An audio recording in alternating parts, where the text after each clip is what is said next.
The president will make a significant announcement, I think, in the State of the Union next week with respect to the status of the caliphate, the real estate, the grounds from which ISIS had been operating in Syria when this administration came in. Very interesting comment. Mike Pompeo with Sean Hannity last night giving a suggestion as to what the president may say next Tuesday in his State of the Union address.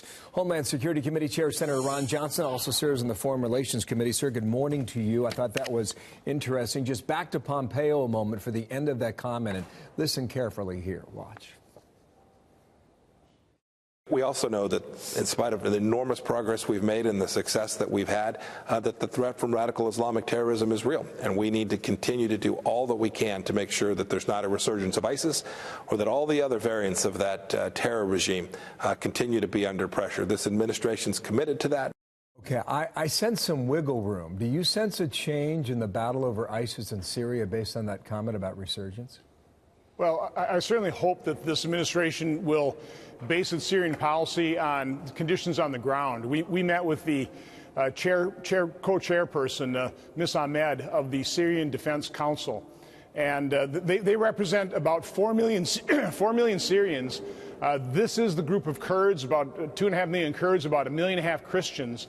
These are the people that were our allies that did most of the fighting, or a lot of the fighting, that defeated ISIS and took away most of their caliphate territory. But they're fully aware of the fact that there are pockets of sleeper cells of ISIS, and they just view it as crucial that America maintain a presence. Our presence alone, even if we're not all that engaged in fighting, but just are there for support and intelligence, air support, that type of thing, is just crucial to maintaining stability for those 4 million Syrians that are just trying to lead a more peaceful, democratic life. So let's see what the headline is Tuesday night. Maybe we get more clues before then, okay? Senator, on the intel leaders who are on the Hill this week, they seem to express concerns about North Korea and Iran in ways that we have not heard from the commander-in-chief. Chuck Schumer jumped all over this. He tweeted this. He said it's past time for U.S. Intelligence Committee leaders to stage an intervention with real Donald Trump. The president fired back on that. On Twitter, the president said the intelligence people seem to be extremely passive and naive, he wrote. When it comes to the dangers of Iran, they are wrong. It continued, perhaps intelligence should go back to school. Explain the disconnect here. Well, Bill, I came into public life after more than 30 years in the private sector. And even though I was very well read, followed world and national events, when you come into public life and you face all these issues, particularly in foreign policy where every country is steeped in history and tradition, there's an awful lot to learn. You have a steep learning curve.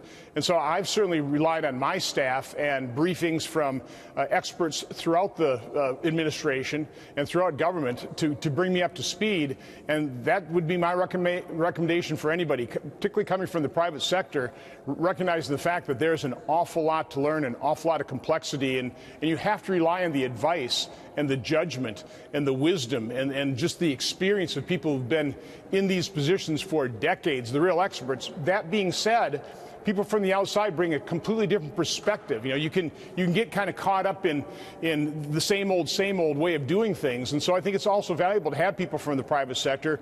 People bring a different perspective, but you have to be knowledgeable. Commander-in-Chief has made it, going back to the campaign, the point that he believes that the past leaders have gotten us into messes that we have not been able to get out of.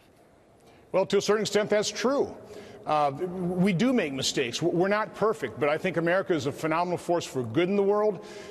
We do need to lead. When we aren't leading, the world experiences voids and vacuums that are filled by very unsavory characters. Most of the nations in the world, even if they don't declare it publicly, really do want American leadership because they see what happens in our absence. Okay. So again, from my standpoint, I think America is a phenomenal force for good in the world, and we have to lead. We have to be present. I should have said the Trump tweet came before the Schumer tweet, so flip those around. On the wall, Lindsey Graham was saying the wall is going to get done last night with Sean Hannity yet again. And following that, here's the latest tweet from the president on the wall. Let's call them walls from now on and stop playing political games. A wall is a wall. What clues are you now getting? That's the wrong tweet, guys, but a wall is the one there. What clues are you getting from inside these negotiations as to whether or not there was progress from the outset starting yesterday? Well, all I can say is I think pretty uniformly in the Republican conference, we don't want to see another shutdown. And we really don't want to see the president use his emergency powers. So we hope the conferees can come to some accommodation, satisfies everybody, so we can move beyond, this current debate. Listen, I completely agree with the president. We need better barriers. They work. Where we have them in 4 sectors, illegal immigration has declined by 90 to 95%. But we need so much more. We have laws and legal loopholes that are incentivizing these children and family units to take a very dangerous journey, endangering their life, to come to this country illegally. And it's an exploding problem. It's a growing problem. So Democrats who minimize that are being completely disingenuous. And of course, they've also supported barriers in the past. Are they going to give him part of what he wants? Yes or no? I hope so, because they've supported in the past. They're being completely hypocritical not to provide funding for better barriers. But we also need technology, but we also have to change these very broken laws. Senator, thank you for your time. Ron Johnson, the Republican of Wisconsin, thank you.